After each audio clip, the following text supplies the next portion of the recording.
Hey, welcome back. It's nice to see you again. All right, let's get into it. I have to fix my eyebrow. Is hello? No. Is chasing success a cope? I'm starting to come to the realization that it's kind of just something that happens as a result of profound experiences or lived experiences, or just you're born into it. Can you be born into success? Depends on the definition of what that means, right? But this whole idea of success and chasing success and becoming successful,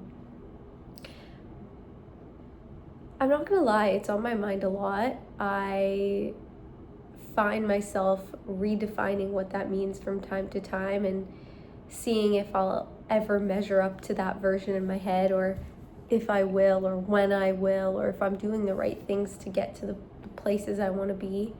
And typically I look back in hindsight and I'm like, oh wait, this is what this is. Or like I'll reach a goal and be like, yeah, this is not what I had initially thought.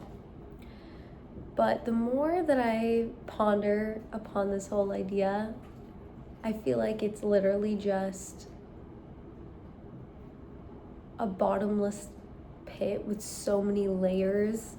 There's levels to it, and I don't even think I want to. And like, to get to some levels, it's like I don't even think I want to ever open some of those doors, because it's like, no thank you, whatever comes with that. But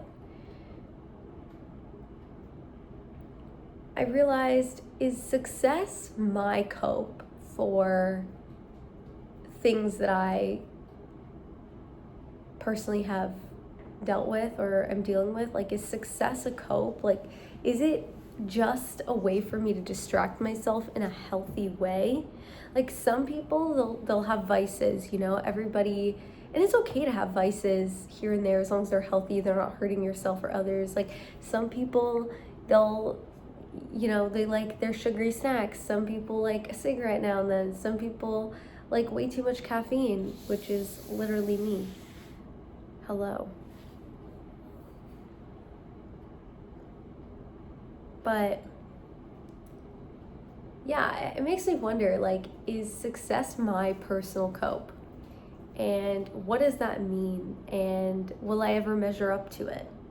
See, I know deep down in my core, in my heart of hearts, in my entire being, that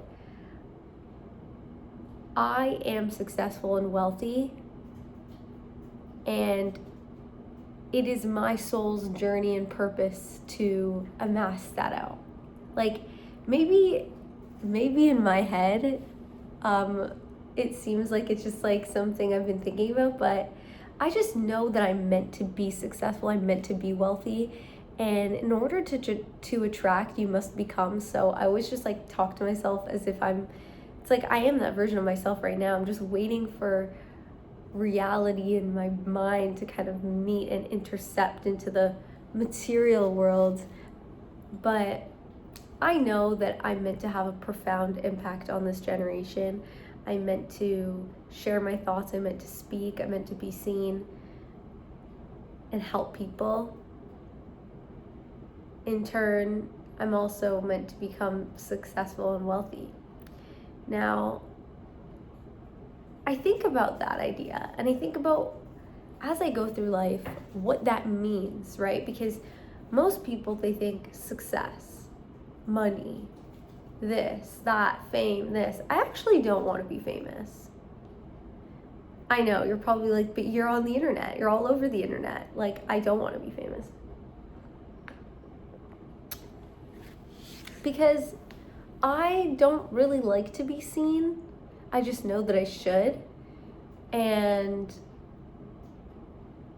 I mean, sometimes, who doesn't like a little nice little validation here and there? But my I don't need validation from other people. I actually spend a lot of time alone, and I love it. But yeah, I don't care to be famous at all, actually. And yeah, so based on what I was saying earlier, it's like wealth and success can come in different shapes and forms. There is time freedom, time wealth, health, money, of course, connections,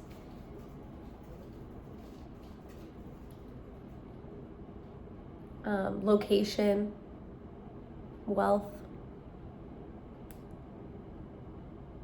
You can be wealthy in a lot of different ways. And it's basically, essentially, what resources do you have? What abundance do you have in your life? Or how can you create abundance with what you're given to create more abundance and have a positive impact for yourself and others? And so I find myself redefining this because it's like you can go through life and different experiences and realize you can chase that dream or go for that dream and then be like, wait, is this even what I wanted? Because yeah, I might be free in this area of my life, but this area is so constrained, right? Like, or even just you can get to a certain point and then be like, is it worth it though? That's why you see there's a lot of stories of like millionaires and billionaires who get to a point where they have it all, they have all the money, they have whatever they need, but they're the most loneliest, miserable people. And then I think about my life, and I'm fairly young, but any time I've had the most amount of money I've ever had, which is probably in this grand scheme of things not that crazy much of an amount, but anytime I've reached whatever in my head peak, I've been the most shell of myself you can ever imagine. And it's kind of like weird how life does that to you, right?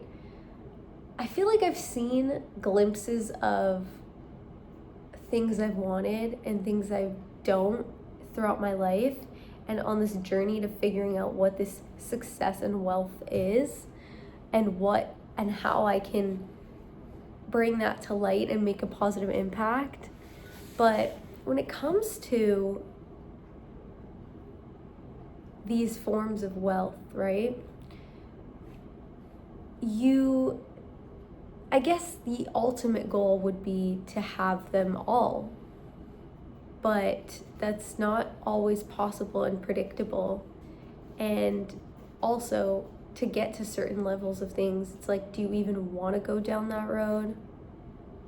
Like, what kind of person do you have to become to attain certain things?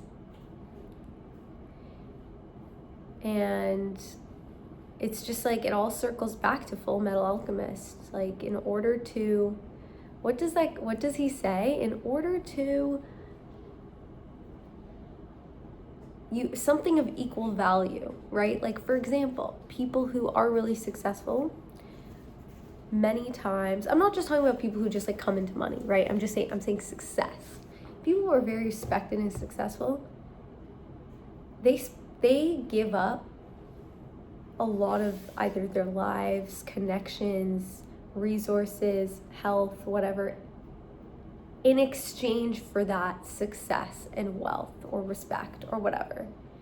But it's how big is that exchange, right? That's why a lot of people go, it's not about the goal or the destination, it's who you become along the way. And I never understood that until recently, where it's like, you look back and you're like, yeah, you get to this goal and you're not feeling the euphoria in your head of what you envisioned life would be like at this point. You think to yourself, wow, like I'm, and I don't know if it's just me, but I'm a very resilient person. Like, it takes a lot to get me to be like, okay, like if there's something that I want and I know it's possible because I see other people having it, I don't give up. I don't care how long it takes. I don't care, whatever. I will make sure that I get that in the way that's right for me, and I don't care because I'm extremely driven and resilient, and really I don't listen to other people's opinions. If there's something I want, I'm going for it, right? So I'll play that game, but you get to a certain point, you look behind you and you're like, maybe the goal wasn't actually the goal. It was the person the person that I became and was molded and shaped into to get to this point that was the actual goal. And sometimes I think to myself about the things I do and I go, was it worth it? Was it even worth it? But then there's this other side of me that goes,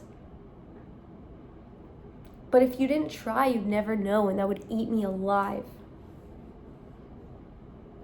And I constantly have these conflicting conversations with myself in my head about what does success mean to me? Why is this always changing? And how can I measure up and meet a goal that is constantly changing because I'm learning things along the way? Is the whole point to just become? The whole point isn't to chase, right? Like, it's not really, when I say chase goals, I just mean like achieve them and work towards them, right? Like, don't chase anything, but is it a cope